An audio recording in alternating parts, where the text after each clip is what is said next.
These are the 7 craziest betting coups that actually happened, leaving the bookmakers in absolute despair. The finer details behind these betting coups enabled these individuals to make millions of pounds. Crazy. Let's start off with the first betting coup back in 2004, the horse called Exponential, where this horse Exponential was having its first run with blinkers and notably was well out of form. You couldn't back this horse on form. Although, next time it appeared, it was heavily backed, and the person behind this was using the Branson effect. They had given the marketplace the slip. The duo behind the Exponential horse gamble was full-time gambler Patrick Veitch and horse trainer Stuart Williams. Now, it's important to note that these two knew about Exponential's potential because they had been timing this horse's work on the gallops. But they also knew the most important factor regarding Exponential was the price, obtaining the best price. Patrick Veitch explains that this gamble was meticulously planned, with many people placed around the UK and Ireland ready to strike every bookmaker. These people standing in betting shops around the UK and Ireland didn't know which horse the bet was to be placed on, as final instructions and the bet was placed just minutes before the off, where hundreds of bets were placed simultaneously across the UK and Ireland. This gave bookmakers little to zero opportunity to react. Exponential was backed at as big as 100 to 1 a minute before the race and started the race at 8 to 1. Now, it's led to believe that some on-course bookmakers had odds of 125 to 1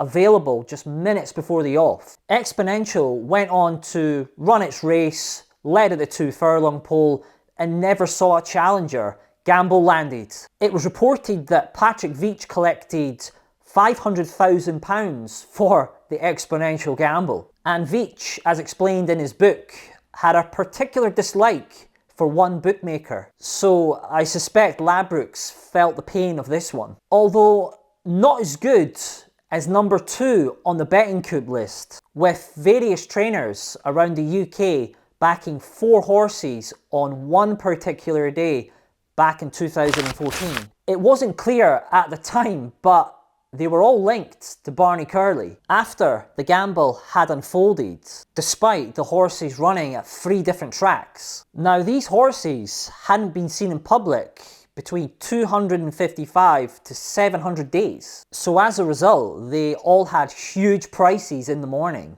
Eye of the Tiger 10 to 1, 7 Summit 6 to 1, and Indus Valley 20 to 1, and Low Key at 7 to 1. All 4 horses were significantly gambled into shorter prices in the morning, but it was too late for the bookmakers to do anything about it by this time. The money had gone in fourfolds, trebles, doubles, and singles, with some odds as big as 9,000 to 1. Nobody actually knows how much money was won at this particular time, but a Paddy Power spokesperson had confirmed that they had been hit heavily for over 1 million in what they had described as a weapons grade betting coup. And at those odds, it's very difficult to argue anything else. Later on, after the betting coup had been landed, Barney Curley had confirmed and admitted that he was involved in this particular betting coup back in 2014. Next up, the third betting coup. This one's crazy. Back in 2010, DforDave. This horse, DforDave, was running at Kilbeggan, where his owner, Douglas Taylor, had been plotting his reappearance. Now, this was long before the advantages of software betting, although this was planned with military precision. 200 runners across all of Ireland waiting for the signal to strike. Douglas Taylor had paid these people to place €30 each way on DforDave on his behalf and had an envelope with instructions and timer 5 minutes before the race. And when this timer went off, they were instructed to place the €30 each way on DforDave. At the fixed price that was available, this was very similar to previous betting coups. Hit the bookmakers hard and just before the off. As you can imagine, the horses priced DforDave 14 to 1 into 5 to 1 just before the off. Bookmakers were left with huge liabilities, and as you would expect, DforDave absolutely destroyed the field in a 7-length victory, leaving bookmakers with their tail between their legs and a reported €200,000 win for owner Douglas Taylor. Now, you could argue that some of these gambles have robbed the public as well as the bookmakers, but it's difficult to argue with this next betting coup and how devious it was, ultimately resulting in the bookmakers suing the stadium for what occurred in our next betting coup. Number 4, the Dagam Coup. This happened in 1964 on the 30th of June, and it took place in the 405 Greyhound race and was probably the biggest betting moment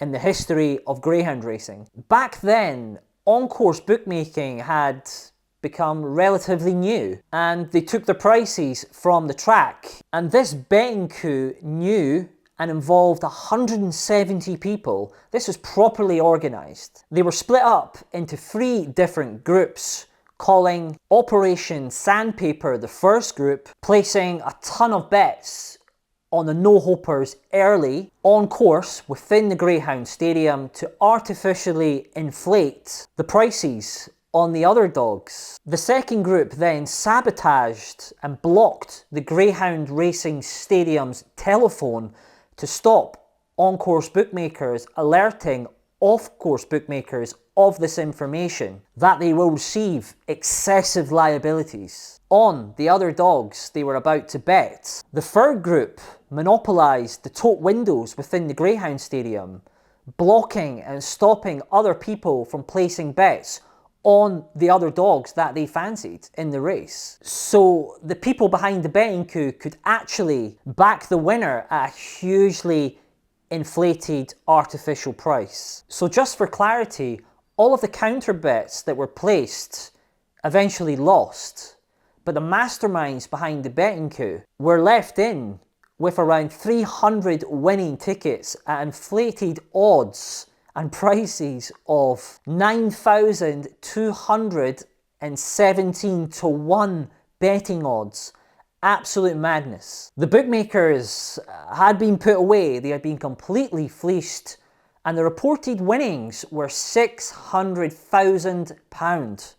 This is huge money back then. That is the equivalent to £10 million in today's money, which of course is a similar trick that was used successfully in the 7th betting coup that I'm going to tell you about. Stick around for that one. Bookmakers were very angry about the Dagam Coup, the 5th betting coup.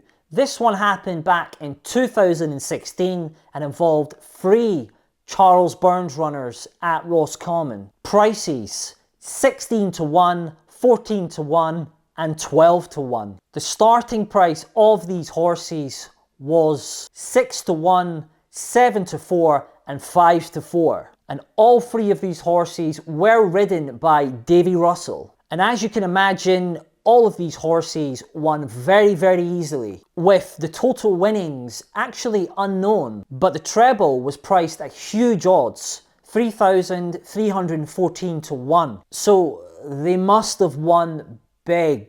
Irish bookmakers were absolutely furious with this one, with greed truly being on the other side of this bet. But it's not as extreme as the 6th betting coup that I'm going to tell you about, where 2 individuals found a huge edge. This is a unique story that unfolded back in 1991, which involved 2 betting industry employees who realised there was a rare opportunity within golf betting markets, and specifically the side market, the hole-in-one betting market. They had estimated the true probability of getting a hole-in-one at one of these tournaments was around 50, making it an even money shot.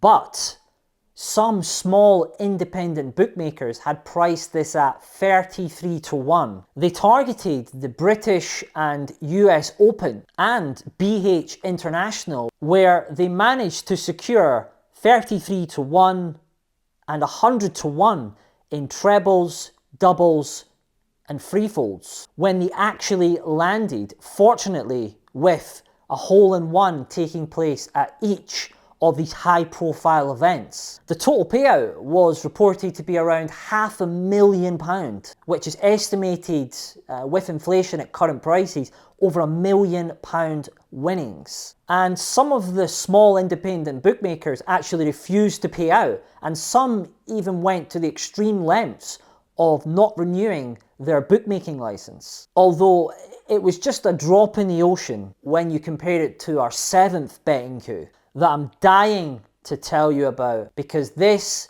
is the biggest betting coup ever landed in the history of sports betting. Number 7, the Yellow Sam betting coup. This was landed by legendary trainer Barney Curley, who was earlier mentioned in number 2 betting coup. This involved a very average horse called Yellow Sam. Now, on the day the spoils were landed, the horse won very, very comfortably, but not without many significant problems. It netted the equivalent of £2 million. In one day, from a tiny £15,000 stake, this changed the way the bookmakers operated. How this betting coup was landed took a lot of planning, military precision. The key to all of this was to stop the off-course bookmakers alerting the on-course bookmakers that there was a flood of money for Yellow Sam in the betting shops across Ireland. As we all know, the starting price is decided on course, and there was only one telephone box on course where Yellow Sam was running. So, Barney Curley stopped the off-course bookmakers from alerting the on-course bookmakers. If they managed to tell the on-course bookmakers that there was a flood of money for Yellow Sam, which had been instructed in thousands of bets to be placed by Barney Curley on Yellow Sam, the price would have been 2 to 1. But Yellow Sam went off 20 to 1. This is huge. Of those that are left in the betting industry, because it was a rare mix of cunning brains and confidence. I hope you've enjoyed my 7 biggest betting coups. If I've missed one, let me know in the comment section, but make sure you subscribe, like and share this video. Good luck.